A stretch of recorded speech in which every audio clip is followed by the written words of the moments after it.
بسم اللہ الرحمن الرحیم وبہ نستعین سبحانک لا علم لنا الا ما علمتنا انک انت العلیم الحکیم الحمد للہ رب العالمین والصلاة والسلام علی سید المرسلین وعلی آلہ وصحبہ اجمعین ومن تبعہم بإحسان الی یوم الدین اعوذ باللہ من الشیطان الرجیم بسم اللہ الرحمن الرحیم آمن الرسول بما انزل الیہ من ربہ والمؤمنون کل آمن باللہ وملائکتہ وکتبہ ورسلہ لا نفرق بین احد من رسلہ وقالوا سمعنا واطعنا غفرانک ربنا والیک المصیر۔ سامعین کرام، اللہ کے نبی جناب محمد رسول اللہ صلی اللہ علیہ وسلم کے بارے میں غلو کرنے والے لوگوں نے جو غلو کیا، اس میں سر فہرست جس دوسری بات کا ہم تذکرہ کر رہے تھے وہ یہ ہے کہ ان کا یہ دعویٰ کرنا کہ نبی کریم صلی اللہ علیہ وسلم کی پیدائش اللہ تبارک و تعالیٰ کے نور سے ہوئی اور کائنات کی تمام موجودات اسی نور کا جز اور حصہ ہے، اسی سے الگ ہوئے۔ اس ضمن میں سب سے بڑی دلیل جو بیان کی جاتی ہے حضرت جابر بن عبداللہ انصاری رضی اللہ عنہما کی مشہور روایت، جسے طریقہ برہانیہ کے شیخ کے حوالے سے ان کی کتاب تبرئۃ الذمہ ہم نے پچھلے درس میں پیش کی۔ تفصیلی روایت جس کا پہلا ہی جملہ یہ ہے کہ اے جابر، اللہ کے نبی صلی اللہ علیہ وسلم کی طرف منسوب جملہ کہ اے جابر، کائنات کی تمام چیزوں سے پہلے اللہ تبارک و تعالیٰ نے اپنے نور سے تمہارے نبی کا نور بنایا، اور پھر تفصیل سے یہ بیان کیا گیا کہ اسی نور سے کائنات کی دیگر تمام چیزیں وجود میں آئی۔ اس روایت کا تذکرہ کرنے کے بعد پچھلے درس میں یہ بیان کیا گیا کہ ہمارے صاحب کتاب نے کہا کہ اس روایت کو ذکر کرنے کے بعد اس کی نسبت شیخ محدث عبدالرزاق الصنعانی رحمہ اللہ کی طرف، ان کی کتاب کی طرف کی گئی، لیکن صاحب کتاب نے کہا کہ جب ہم نے شیخ عبدالرزاق کی کتابوں کی طرف رجوع کیا تو ہمیں یہ روایت کہیں نظر نہیں آئی، اس کی سند کا کوئی پتہ نہیں چلا، لہٰذا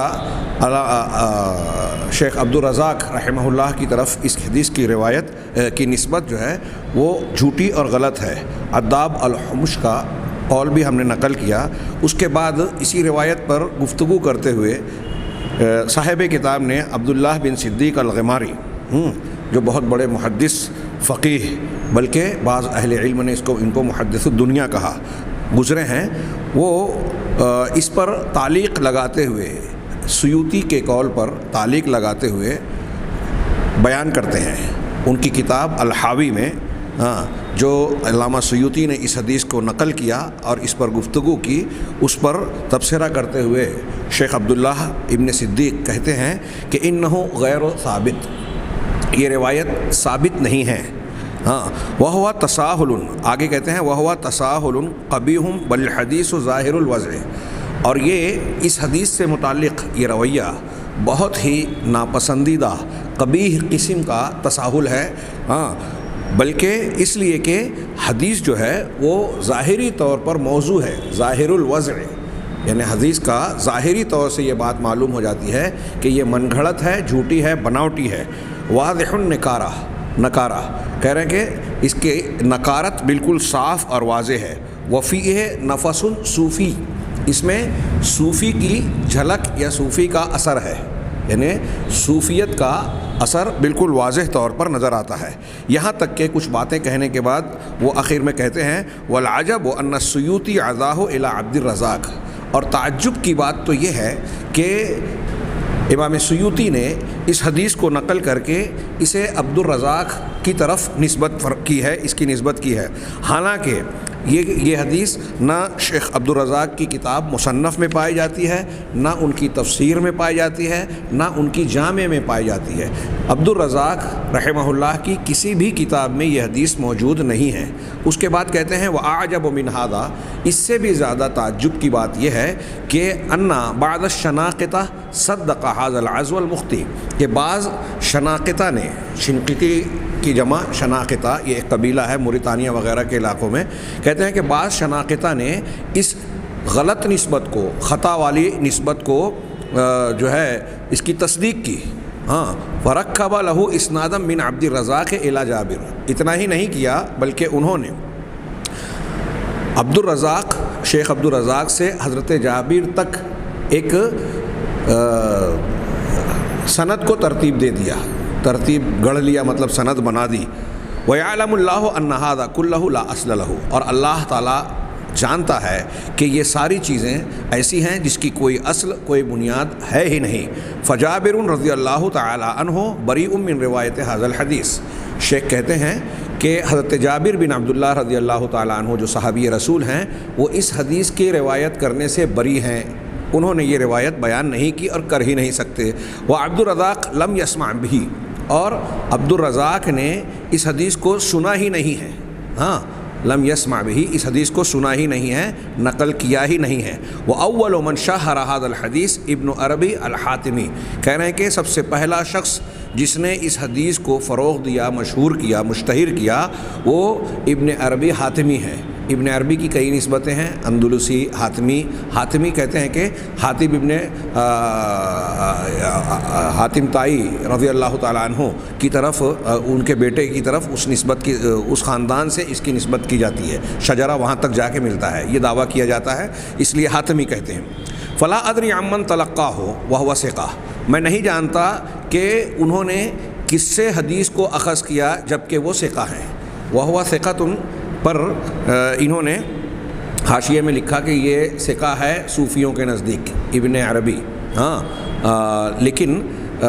جملے کے سیاق سے یہ معنی بھی سمجھ میں آتا ہے کہ کیا جس سے انہوں نے وہ حدیث لی، ابن عربی نے جو نقل کیا، مشہور کر دیا اس حدیث کو، تو اس کے بارے میں جانا نہیں جاتا کہ وہ کون ہے اور وہ ثقہ ہے یا نہیں ہے۔ ایک معنی یہ ہوگا، اور ایک یہ کہ ابن عربی کو اگر اس عبارت میں ثقہ کہا جا رہا ہے تو انہوں نے وضاحت کی کہ مراد یہ ہے کہ صوفیوں کے نزدیک ثقہ ہے، حقیقت میں ثقہ ہے ہی نہیں، بلکہ بہت سارے جھوٹ اور وضع کے الزامات اس پر ثابت شدہ ہیں۔ فلا بد ان احد المتصوفہ المتزہدین وضعہ، تو یقینی طور سے ضروری ہے، یہ یقینی بات ہے کہ صوفیوں اور زاہدوں میں سے کسی شخص نے، تصوف اور زہد و ورع کو کا اظہار کرنے والے، اختیار کرنے والے لوگوں میں سے کسی شخص نے اسے وضع کر لیا، ہاں اسے بنا لیا، تراش لیا، حقیقت میں یہ حدیث رسول ہے ہی نہیں۔ ومثل هذا الحدیث ما روی من طریق اہل البیت عن علی مرفوعا، اور اسی کے جیسی وہ حدیث بھی ہے جو اہل بیت کے طریق سے مروی ہے، حضرت علی رضی اللہ تعالی عنہ سے مرفوعاً بیان کی جاتی ہے، کنت نوراً بین یدی ربی قبل ان یخلق آدم باربعۃ عشر الف عام، کہہ رہے ہیں کہ میں، حضرت علی سے مرفوعاً روایت کیا جاتا ہے کہ اللہ کے نبی صلی اللہ علیہ وسلم کہتے ہیں کہ میں اپنے پروردگار کے سامنے نبی تھا آدم علیہ السلام کے پیدا کیے جانے سے 1400 سال پہلے، 100 نہیں 1000، 14,000 سال پہلے اللہ تعالیٰ کے سامنے میں نبی تھا۔ ایک روایت یہ بیان کی جاتی ہے اہل بیت کے طرق سے حضرت علی سے۔ اسی طرح ایک حدیث بیان کی جاتی ہے لولا کا ما خلقت الافلاق، کہ اگر اے رسول آپ نہ ہوتے تو میں افلاق کو پیدا ہی نہیں کرتا۔ ہاں لولاک، لولاک، حدیث لولاک، صاحب لولاک ہمارے یہاں شعرا، حتیٰ کہ علامہ اقبال کے اشعار میں بھی یہ بات ملے گی، یہ ہمارے یہاں بالکل مشہور بات تھی کہ اگر آپ نہ ہوتے تو کائنات کو پیدا نہیں کیا جاتا۔ ہاں اس معنی کی اور بھی روایتیں بیان کی جاتی ہیں کہ سب سے پہلے اللہ نے میرا نور پیدا کیا، اولا یا اولو ما خلق اللہ نوری، اس قسم کے الفاظ اور پھر اس میں کچھ تفصیلات۔ ہاں اور یہ جو روایت ہے وہ حضرت جابر کی روایت کے ہی موافق ہے جس پر ہم گفتگو کر رہے ہیں۔ اسی طریقے سے یہ حدیث لولاک، یہ ان ساری حدیثوں کے متعلق یہ کہہ رہے ہیں وَكُتُبُ الْمَوْلِدِ النَّبْوِيِّ مَلْآ بِهَذِهِ الْمَوْضُوعَاتِ، مولد نبی کریم صلی اللہ علیہ وسلم کی ولادت سے متعلق جو کتابیں لکھی گئی ہیں، کہہ رہے ہیں کہ ان موضوعات یعنی وضع کی ہوئی، گڑھی ہوئی حدیثوں سے بھری ہوئی ہے، جھوٹی حدیثیں ہیں یہ سب۔ اب آپ یہاں انہوں نے تذکرہ نہیں کیا، میں صرف ایک روایت بات کروں کہ یہ جو آخری روایت بیان کی جاتی ہے، چونکہ ہمارے یہاں بڑی مشہور ہے، میں نے اشارہ کیا کہ شعراء کے یہاں بھی اس کا کافی ذکر ہوتا ہے، صاحب لولاک نبی کریم صلی اللہ علیہ وسلم کو اسی حدیث کی طرف نسبت کر کے کہا جاتا ہے لولاک، یعنی اگر آپ نہ ہوتے تو میں کائنات کو، افلاک کو پیدا ہی نہ کرتا۔ ہاں اہل علم نے اس حدیث کو جہاں من گھڑت اور موضوع بتایا، وہیں یہ بھی بیان کیا کہ اس کا مضمون بھی قرآن و حدیث کے ثابت شدہ مضامین کے خلاف ہے۔ اللہ تبارک و تعالیٰ نے کائنات کو، جن و انس کو پیدا کرنے کی جو معنویت یا مقصدیت بیان کی ہے، جو مقصد بیان کیا ہے، وہ بہت واضح ہے۔ ہمارے یہاں بچہ اس قرآن کی آیت کو یاد رکھتا ہے، وما خلقت الجن والانس الا لیعبدون، کہ میں نے جن اور انس کو، جنوں اور انسانوں کو صرف اس لیے پیدا کیا کہ وہ صرف میری عبادت کریں۔ ہاں، اس کی تفسیر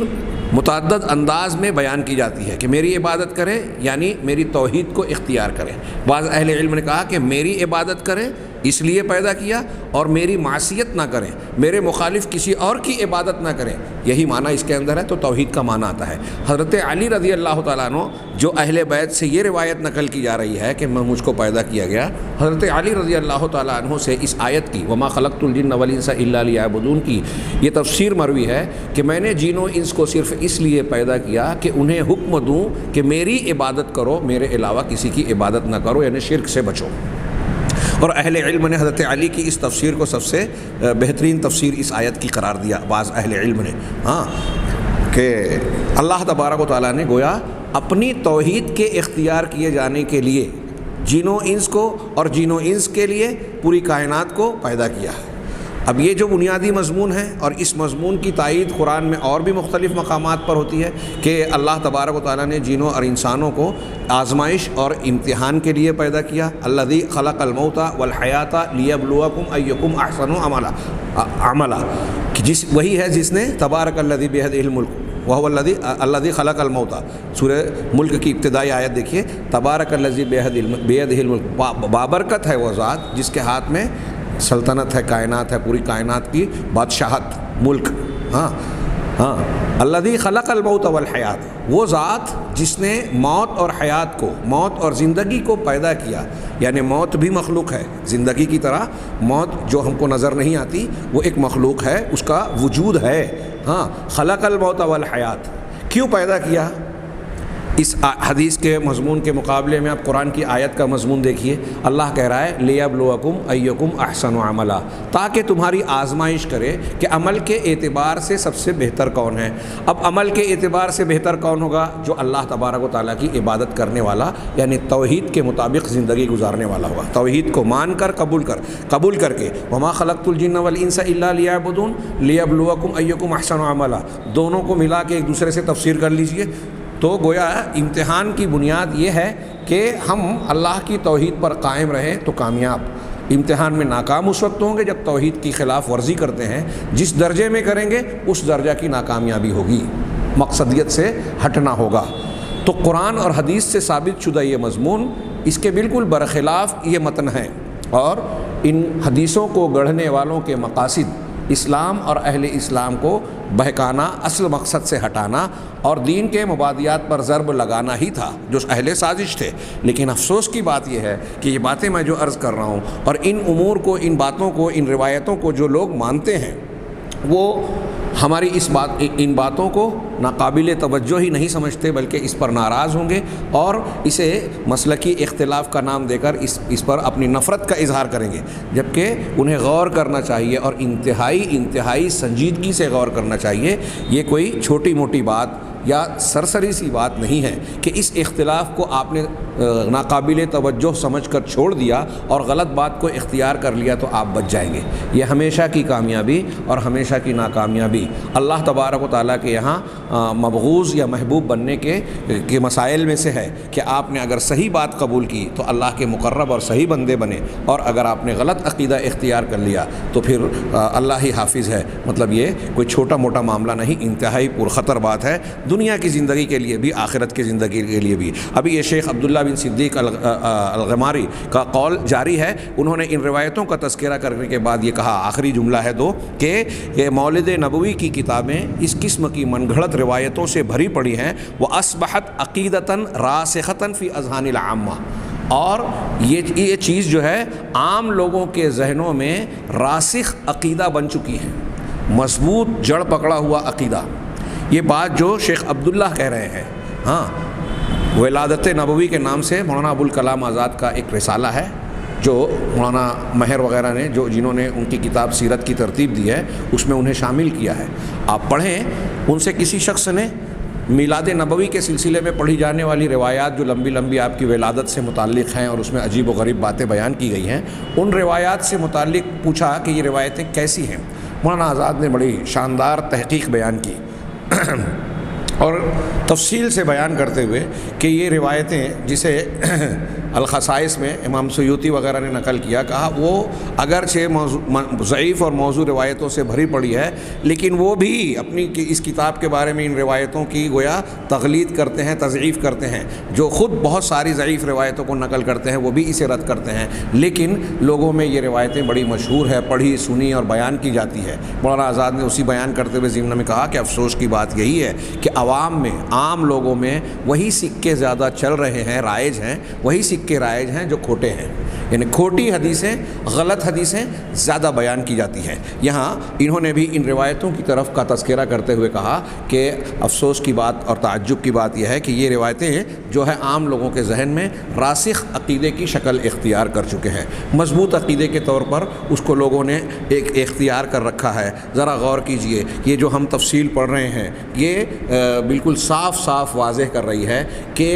اللہ کے نبی صلی اللہ علیہ وسلم کا نور سے پیدا کیا جانا، اللہ کے نور سے، پھر آپ کے نور سے پوری کائنات کا وجود میں آنا، یہ بات بیان کرنا کہ اگر آپ نہ ہوتے تو کائنات نہیں پیدا کی جاتی، یعنی آپ کی وجہ سے کائنات کا وجود ہوا. اسی طریقے سے اس قسم کی اور باتیں کہ جو اللہ کے نبی صلی اللہ علیہ وسلم کو اللہ تبارک و تعالیٰ کی ذات کا جز یا حصہ قرار دیتی ہیں، یہ ساری باتیں نہ صرف یہ کہ قرآن و حدیث میں موجود نہیں ہیں، اس سلسلے میں جو روایتیں بیان کی جاتی ہیں ان کی کوئی اصل نہیں ہے جو جناب محمد رسول اللہ یا صحابہ کرام رضوان اللہ علیہم اجمعین تک پہنچتی ہو صحیح سند اور ثقہ راویوں کے ساتھ میں.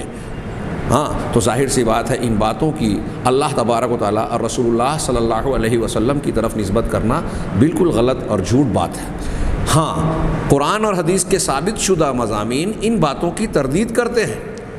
جنہیں ان جھوٹی روایتوں کی وجہ سے ثابت کرنے کی کوشش کی جاتی ہے. اس کے باوجود بہت سارے لوگ ان باتوں کو ماننے کے لیے تیار نہیں ہیں. آخر میں اس عنوان کے تحت جو بات آخری انہوں نے کہی، وَمِمَّا يَشْهَدُ عَلَى وَضْعِ الْحَدِيثِ أَنَّ الْغُلَاةَ لَمْ يَعْزُوهُ لِغَيْرِ عَبْدِ الرَّزَّاقِ.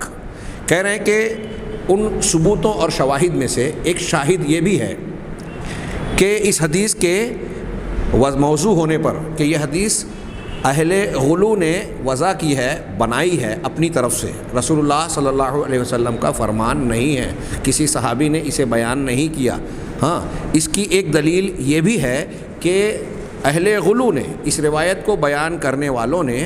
شیخ عبد الرزاق کے علاوہ اسے کسی اور کی طرف منسوب نہیں کیا. مما یؤکد، جو اس بات پر مزید تاکیدی ثبوت بنتا ہے، جو اس بات پر کو قوت دیتی ہے یا اس خیال کو تقویت پہنچاتی ہے، خیال نہیں اس یقین کو. خلو و دواوین السنت المعتبرہ عند عامۃ المسلمین منہ، عند عامۃ المسلمین. کہہ رہے ہیں کہ سنت کے معتبر دواوین، دفاتر، دواوین سے مراد دفاتر، سنت کے معتبر جو ذخیرے ہیں وہ اس حدیث سے یا اس معنی کی حدیثوں سے خالی ہے. مسلمانوں کے نزدیک جو دواوین اسلام کہلاتے ہیں، اسلام کے کی بنیادیں، دفاتر، وہ کتابیں اس حدیث سے خالی ہیں. اب وہ دواوین کیا ہیں؟ جیسے صحاح، سنن اور مسانید. صحاح کتب ستہ، بخاری، مسلم، یہ صحاح میں شامل ہیں. بعض لوگ صحاح ستہ کہتے ہیں، اہل تحقیق اس کو کتب ستہ کہتے ہیں، اس لیے کہ ان 6 کتابوں میں سے بھی بعض کتابوں میں ضعیف اور بعض موضوع حدیثیں موجود ہیں. اغلبیت کی وجہ سے، زیادہ تر صحیح ہونے کی وجہ سے ان کو صحیح کہا جاتا ہے یا صحاح کہا جاتا ہے. تو یہ بخاری، مسلم، ترمذی، ابن ماجہ، ابو داؤد، کیا کہتے ہیں، موطأ امام مالک، مسند احمد، اور اس طرح کے دوسرے جو مشہور مسانید اور سنن کی کتابیں ہیں، ان کتابوں میں یہ روایت نہیں پائی جاتی. تو جو دواوین اسلام ہیں مسلمانوں کے نزدیک معتبر اسلام کی بنیادی مرجع ہیں، ہاں ان میں ان سے یہ حدیث خالی ہے، وہ ساری خالی ہیں اس حدیث سے۔ ومن القرائن التي يعرف بها الوضع في الحديث ان لا يتداوله علماء الحدیث، اور اس حدیث کے وضع کو پہچاننے کا ایک قرینہ یہ بھی ہے، ایک اشارہ یہ بھی ہے کہ حدیث اور فن کے جانکار علماء حدیث جو کہلاتے ہیں محدثین اور علماء حدیث، ان کے درمیان یہ حدیث متداول نہیں ہے، یعنی فن حدیث کے جانکار، علم حدیث کے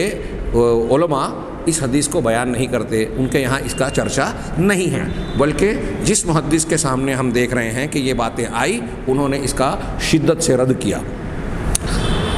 اس کے بعد المطلب الثانی، انہوں نے شروع میں کہا تھا کہ اللہ کے نبی صلی اللہ علیہ وسلم کے تعلق سے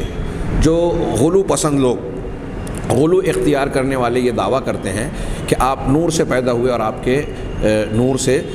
پوری کائنات وجود میں آئی، تو اس سلسلے میں جو دلیل پیش کی جاتی ہے اس دلیل کا جائزہ، ان دلیلوں کا جائزہ اور سند اور ثبوت کے اعتبار سے دیکھا جائے کہ وہ اس کا درجہ کیا ہے۔ اس کا حاصل کلام یہاں تک انہوں نے اس چیز کو بیان کیا، اور حاصل کلام یہ ہے کہ اس سلسلے میں کوئی روایت، کوئی دلیل ثابت شدہ ہے نہیں۔ ہاں یہاں میں ایک ضمناً ایک بات اور بھی کہوں کہ قرآن مجید میں نبی کریم صلی اللہ علیہ وسلم اور قرآن مجید کو نور کہا گیا۔ اہل علم اللہ کے نبی صلی اللہ علیہ وسلم کے فرامین دیکھیں، صحابہ کرام کی تفاسیر دیکھیں، سلف اور جتنے بھی معتبر مفسرین دیکھیں، اگر ہم دیکھیں کہ اللہ کے نبی صلی اللہ علیہ وسلم کو اگر نور کہا بھی گیا ہے تو کس معنی میں کہا گیا ہے۔ یہاں ہم اللہ کے رسول کو جو نور کہتے ہیں، نور مجسم، ہم کہتے ہیں کہ نور مجسم نہیں بلکہ آپ نور ہیں، ہم انکار نہیں کرتے، آپ نور ہیں، لیکن کون سا نور ہے؟ نور ہدایت ہے، جو قرآن و حدیث نے بتایا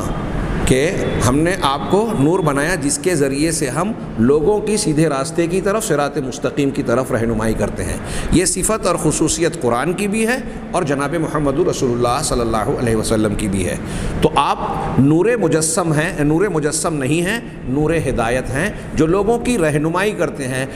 دنیا کے گمراہیوں کی تاریکی میں ہدایت کی روشنی آپ پیش کرتے ہیں۔ اسی معنی میں قرآن کو بھی نور کہا گیا۔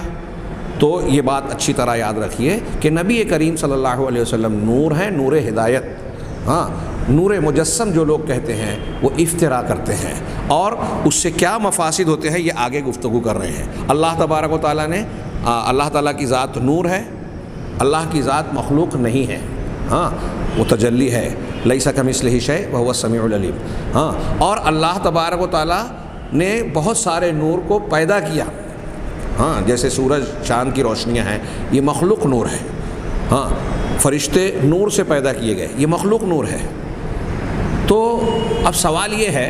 کہ آپ اگر اللہ کے نبی جناب محمد رسول اللہ صلی اللہ علیہ وسلم کو نور کہہ رہے ہیں کہ آپ نور مجسم ہیں، یعنی نور سے پیدا کیے گئے ہیں، اب اگر اللہ کے نور کا ٹکڑا حصہ مانتے ہیں تو نعوذ باللہ یہ اللہ پر افتراء پردازی ہے، جھوٹ باندھنا ہے، جس کی مذمت آگے بیان ہو رہی ہے، آ رہی ہے۔ اور یہ حضرت عیسیٰ کو اللہ کا بیٹا ماننے والوں کی طرح انتہائی خطرناک قسم کی بدعقیدگی ہے، انتہائی زبردست اللہ کی شان میں گستاخی ہے۔ یہ شرک اکبر ہوگا بلا شک جو لوگ ایسا مانیں گے، اور قرآن و حدیث کے دلائل سے بالکل خلاف ہوگا۔ آپ مخلوق ہیں اور اللہ تبارک و تعالیٰ خالق ہے۔ اللہ تعالیٰ کی تمام صفات لم یزل لا یزال ہے، ہمیشہ سے ہمیشہ تک، جس کی کوئی ابتدا اور انتہا نہیں ہے۔ وہ الاول والآخر، وہ الاول ہے، الآخر ہے۔ اب بتائیے کہ نبی کریم صلی اللہ علیہ وسلم تو مخلوق ہیں، اگر آپ کو اللہ کی صفت سے جوڑا جائے تو گویا یہ حدوث ہوا، وہاں اور بھی بہت سارے سوالات اور اشکالات پیدا ہوں گے۔ ہم یہ واضح طور سے بیان سمجھ جائیں کہ اللہ کا جز ماننا یہ شرک اکبر ہوگا اور اللہ تبارک و تعالیٰ کی شان میں گستاخی ہوگی۔ اب اللہ کا نور اگر نہیں ہے تو سوال یہ ہے کہ کیا فرشتوں کا نور ہے؟ چاند اور سورج یا دوسرے جو ستاروں اور دوسری چیزوں کا نور ہے، اس نور سے اللہ کے رسول کو پیدا کیا گیا؟ اب اگر آپ ایسا مانتے ہیں تو آپ اللہ کے نبی جناب محمد رسول اللہ صلی اللہ علیہ وسلم کی عزت کر رہے ہیں یا بے عزتی کر رہے ہیں؟ انسانوں کا درجہ ہم صالحین اور نیکوکار لوگوں کے بارے میں کہتے ہیں کہ وہ اشرف المخلوقات ہیں، خاص طور سے انبیاء، اور اس میں خاص طور سے جناب محمد رسول اللہ تمام مخلوقات سے بہتر ہے۔ حضرت آدم علیہ السلام کو پیدا کر کے اللہ نے فرشتوں کو حکم دیا کہ سجدہ کرائیں، تو اس میں ایک عمومی طور سے نہیں لیکن خصوصی طور پر انبیاء کرام علیہ الصلاۃ والسلام کا درجہ تو فرشتوں سے بڑھا ہوا ہے جناب محمد رسول اللہ صلی اللہ علیہ وسلم کا۔ اب اگر آپ اللہ کے نبی صلی اللہ علیہ وسلم کو نوری مخلوق کہتے ہیں تو جو مخلوق نور ہے، وہ جتنی بھی مخلوقات ہیں نتیجے کے طور پر ان میں مٹی سے پیدا ہونے والا انسان وہ نور سے پیدا ہونے والے فرشتے سے اونچا درجہ رکھتا ہے اگر صالح متقی پرہیزگار ہے تو اب آپ اللہ کے نبی صلی اللہ علیہ وسلم کو فرشتوں کا نور یا چاند سورج اور دوسری اس قسم کی روشنی کے نور سے بنا ہوا مانتے ہیں، تو آپ انہیں انسانوں کے درجے سے کم کر رہے ہیں، بڑھا نہیں رہے ہیں۔ یہ ملحوظ رہے، لیکن یہ مفسدہ ہے۔ آگے المطلب الثانی، انہوں نے بتایا تھا کہ اس عقیدے سے متعلق جو ان کی دلیل ہے ہم ان کا جائزہ لیں گے اور یہ دیکھیں گے کہ ان کی دلیل وزندار اور قابل قبول ہے یا نہیں، اور حاصل یہ ہوا کہ کوئی دلیل موجود نہیں ہے۔ اس سلسلے میں جو روایتیں بیان کی جاتی ہیں وہ من گھڑت ہیں، جھوٹی ہیں، اور اللہ اور رسول اللہ صلی اللہ علیہ وسلم کی طرف غلط نسبت کی گئی ہے، افتراء پردازی ہے۔ صحابہ کرام بھی اس عقیدے سے بری اور صاف ستھرے ہیں، ان تک کوئی سند صحت کے ساتھ قابل معتمد طریقے سے پہنچتی ہی نہیں جس کو مانا جائے۔ ہاں، اور یہ صوفیوں کا ایجاد کردہ عقیدہ ہے، اور کہاں سے آیا ہے ابھی اس کا تھوڑا تذکرہ ہوگا۔ چنانچہ المطلب الثانی، دوسرا مطلب یا دوسرا پہلو بیان کرتے ہوئے یہ گفتگو کر رہے ہیں، المفاسد العقدیہ المترتبہ علی ھذا الحدیث۔ حضرت جابر کی جو حدیث ہے کہ اللہ کے نبی صلی اللہ علیہ وسلم کو اللہ تعالیٰ نے اپنے نور سے تمام اشیاء سے پہلے پیدا کیا اور پھر آپ کے نور کے ذریعے سے پوری کائنات پیدا کی، اس کے ذریعے سے اس کا جز بنا کر، اجزا بنا کر، اس کو اگر ہم مانتے ہیں تو اس حدیث پر مرتب ہونے والے عقیدے کے مفاسد اور خرابیاں، یعنی اگر اسے مانا جائے تو ہمارا عقیدہ کس طریقے سے بگڑ جاتا ہے، خراب ہوتا ہے، اس کا تذکرہ عنوان کے تحت انہوں نے کیا۔ اب اس میں کئی مفاسد، کئی خرابیاں جو قرآن و حدیث سے ثابت شدہ عقائد ہیں، ہمارے بنیادی توحید کے عقائد، ان پر ضرب پڑتی ہے اس عقیدے سے۔ چنانچہ اس ضمن میں یہ آگے کہہ رہے ہیں کہ المفاسد الاولیٰ، المفسدۃ الاولیٰ، پہلا مفسدہ اعتقاد ان النبی صلی اللہ علیہ وسلم خلق من نور، یہ عقیدہ رکھنا کہ نبی صلی اللہ علیہ وسلم کو نور سے پیدا کیا گیا، وہذا باطل من وجہین، یہ دو وجہ سے، دو اعتبار سے یہ بات، یہ عقیدہ انتہائی باطل بات ہے۔ الوجہ الاول، پہلی وجہ ان فی اثبات ھذا المعنى الذي زعموه نفيا لبشریۃ الرسول صلی اللہ علیہ وسلم التي امرہ تعالی ان يعلنها في الملا، کہ اگر یہ عقیدہ قبول کیا جائے، مانا جائے، تو اس معنی کے اس بات میں جس کا انہوں نے گمان اور دعویٰ کیا کہ اللہ کے رسول نور سے پیدا کیے گئے، اللہ کے نور سے، کہہ رہے ہیں یہ رسول اللہ صلی اللہ علیہ وسلم کی بشریت کا انکار ہے، جس کا اللہ تبارک و تعالیٰ نے حکم دیا کہ برسر عام تمام لوگوں میں، عمومی طور سے ملأ عام یا مجمع عام میں تمام لوگوں کے سامنے اعلان کر دیں۔ اللہ نے رسول اللہ صلی اللہ علیہ وسلم کو جو حکم دیا کہ آپ اس بات کا اعلان کر دیں، وضاحت کر دیں کہ میں تو بشر ہوں، رسول ہوں، لیکن رسول کے ساتھ اس سے پہلے میں بشر یعنی انسان ہوں۔ قرآن نے یہ اعلان کئی مقامات پر نقل کیا، جیسے اللہ تبارک و تعالیٰ کا یہ ارشاد، قل سبحان ربی هل کنت الا بشرا رسولا، آپ کہہ دیں کہ میرا سبحان اللہ، میرا پروردگار، یعنی سبحان اللہ میں کہہ رہا ہوں اسی کے ترجمے کے طور پر، وضاحت کے طور پر، میرا پروردگار پاک ہے، بے عیب ہے، لیکن جہاں تک میری بات ہے میں تو بس ایک بشر رسول ہوں، ایک انسان ہوں، دوسرے لفظوں میں ایک انسان ہوں، بشر ہوں، جس کو رسول بنایا گیا۔ یہاں مثل کا لفظ بھی نہیں ہے۔ ہاں، ہمارے یہاں میں نے سنا کہ قرآن کی بعض آیتوں میں ہے نا کہ قل انما انا بشر مثلکم، کہ آپ لوگوں سے کہہ دیجئے کہ میں تمہارے مثل، تمہارے جیسا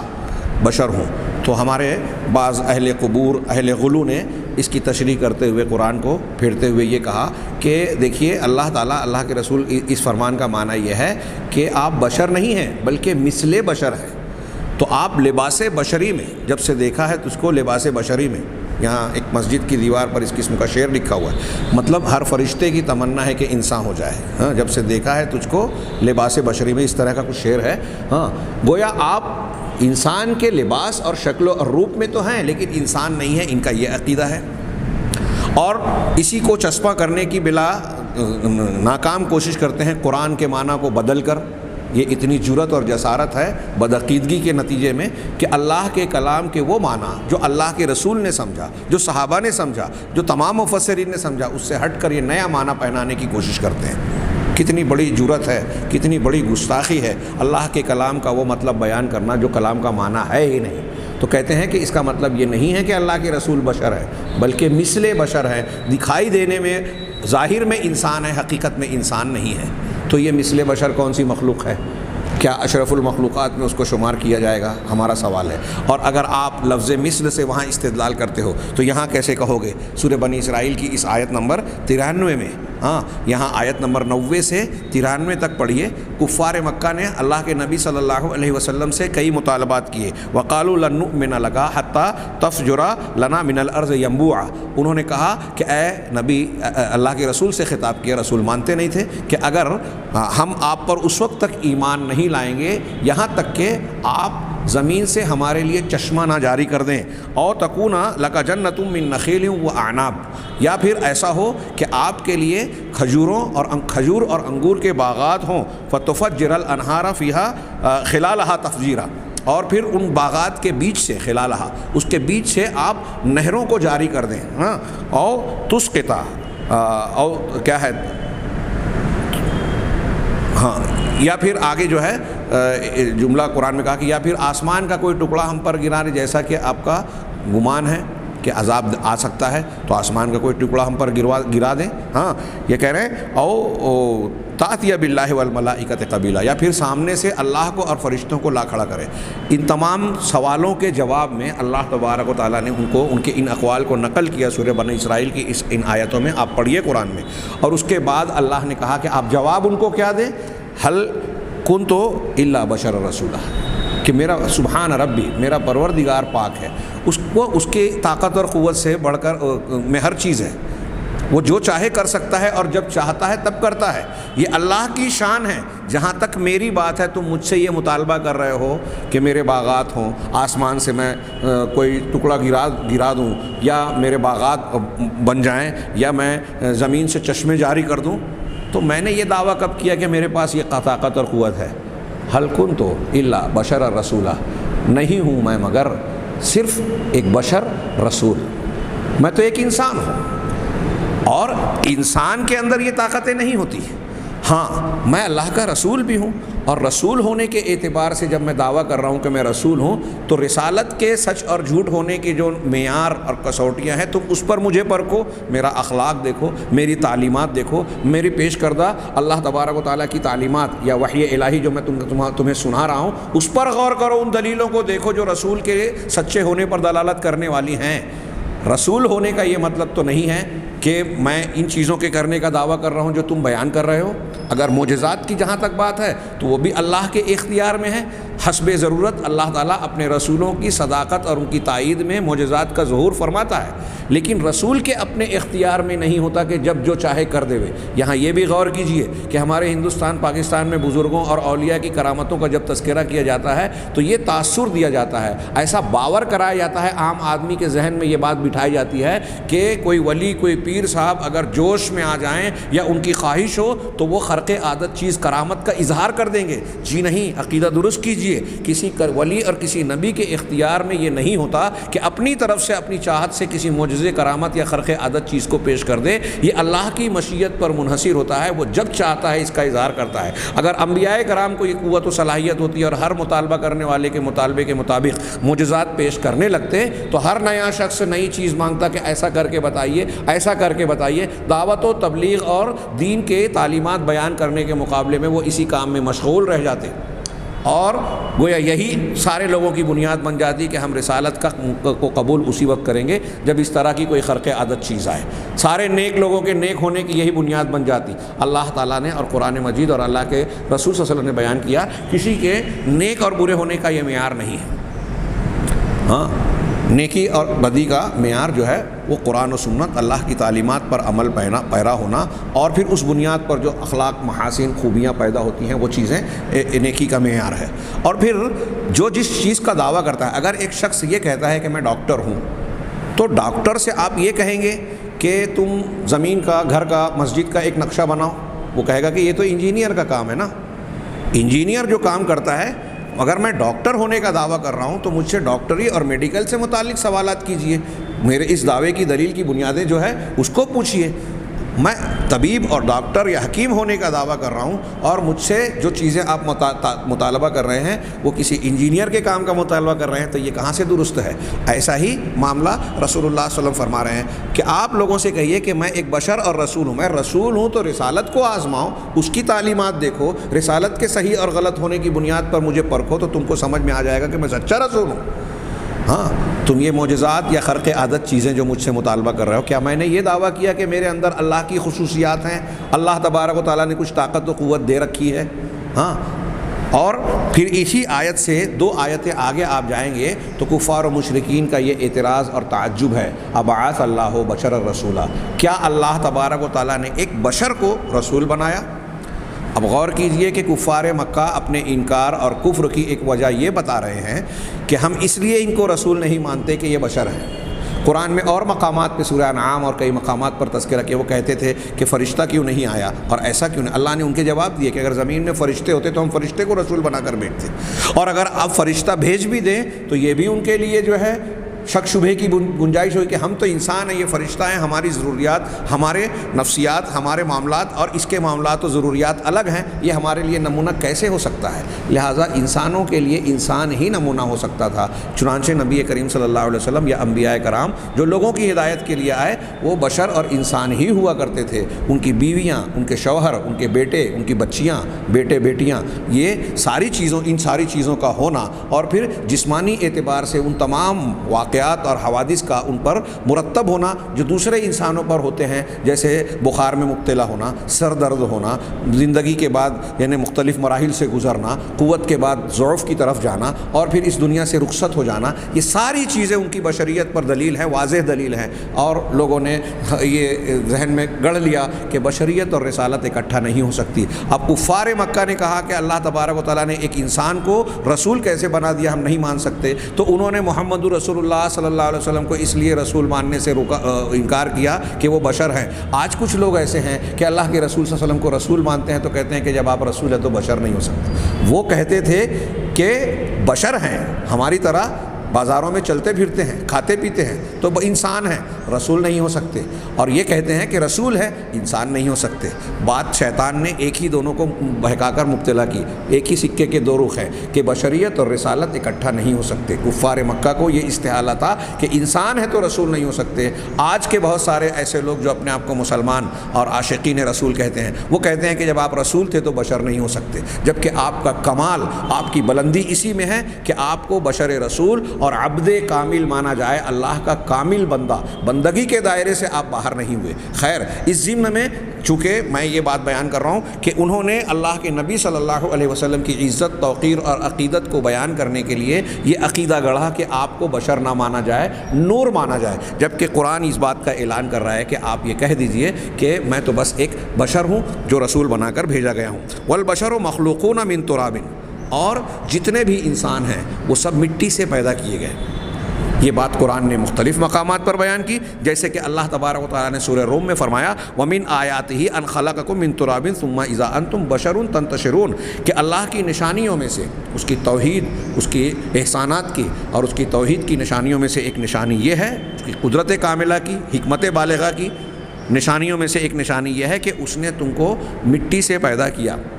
مٹی سے تخلیق اول حضرت آدم علیہ السلام کو مٹی سے ہی بنایا، آپ کا پتلا بنا کر روح پھونکی، اور ہم اور آپ اس کے بعد ماں باپ کے ملنے سے نطفے کے ذریعے سے پیدا ہوتے ہیں۔ جس نطفے کے ذریعے سے ہماری خلقت ہوتی ہے یا کائنات میں جاری ہے، وہ نطفہ کیسے بنتا ہے؟ انسان کے جسم میں جو غذا جاتی ہے اس سے خون اور پھر یہ نطفہ بنتا ہے، اور وہ غذا کہاں سے آتی ہے؟ درختوں سے، جانوروں سے۔ درخت کیسے اگتے ہیں؟ زمین سے، یعنی مٹی سے۔ مٹی میں بارش اور دانہ